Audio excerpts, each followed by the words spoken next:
शक्तिमान पिता धन्यवाद करते हैं आज के सुनने बाइबल अध्ययन के लिए। खुदावन हरि को बड़ी बरकत दे, आशीष करे पिता, यीशु नाम से मांगती हूँ, आमीन। हम पढ़ेंगे दूसरा इतिहास 23 अध्याय, अतल्याह के विरुद्ध विद्रोह।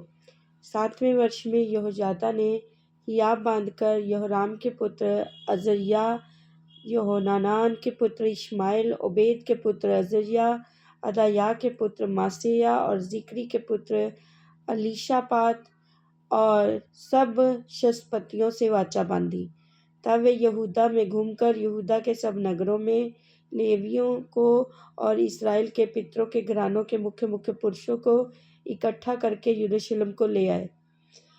उस सारी मंडली ने परमेश्वर के भवन में राजा के साथ वाचा बांधी और यहोयादा ने उनसे कहा, सुनो, ये राजकुमार राज्य करेगा जैसे कि यहोवा ने दाऊद के वंश के विषय कहा है। तुम एक काम करो, अर्थात तुम जाजकों लेवियों के 1/3 लोग जो विश्राम दिन को आने वाले हो वे द्वारपाली करें, और 1/3 लोग राजभवन में रहें, और 1/3 लोग नेव के फाटक के पास रहें, और सब लोग यहोवा के भवन के आंगनों में रहें। परंतु जाजकों और सेवा टहल करने वालों लेवियों को छोड़ और कोई यहोवा के भवन के भीतर ना आने पाए। वे तो भीतर आए क्योंकि वे पवित्र हैं, परंतु सब लोग यहोवा के भवन की चौकसी करें। लेवीय लोग अपने अपने हाथ में हथियार लिए हुए राजा के चारों ओर रहें। जो कोई भवन के भीतर घुसे हुए मार डाला जाए। तुम राजा के आते जाते उसके साथ रहना।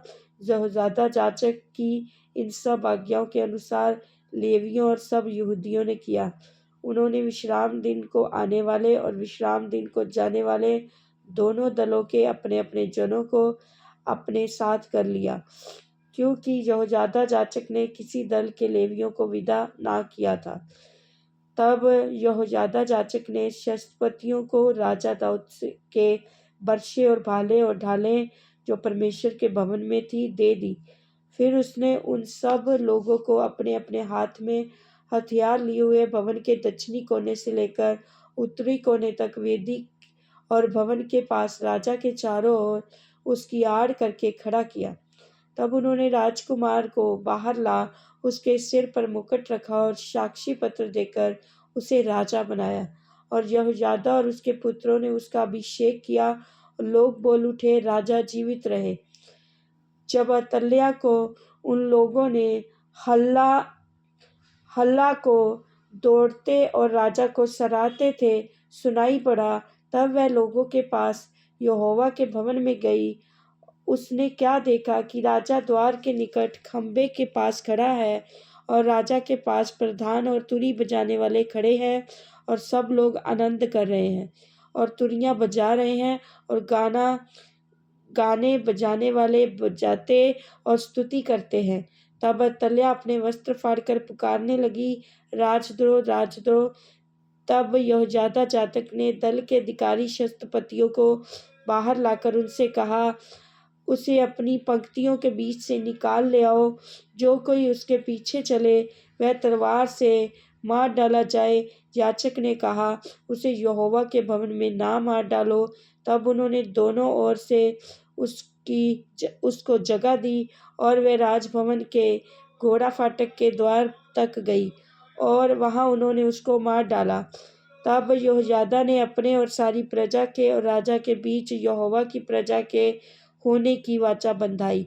तब सब लोगों ने बाल के भवन को जाकर ढा दिया और उसकी वेदियों और मूर्तियों को टुकड़े टुकड़े किया, और मतान नामक बाल के जाचकों को वेदियों के सामने ही घात किया।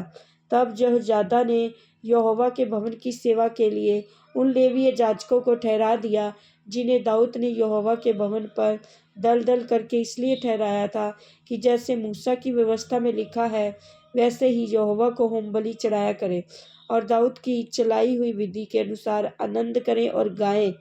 उसने यहोवा के भवन के फाटकों पर द्वारपालों को इसलिए खड़ा किया कि जो किसी रीति से अशुद्ध हो वह भीतर जाने ना पाए।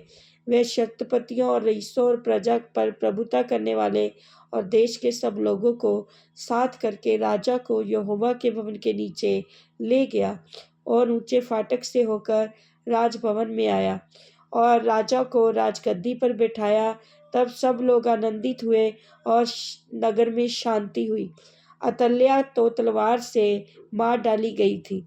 इस वचन के द्वारा प्रभु ब्लेस करेंगे। आमीन। सबको जय मसीह की।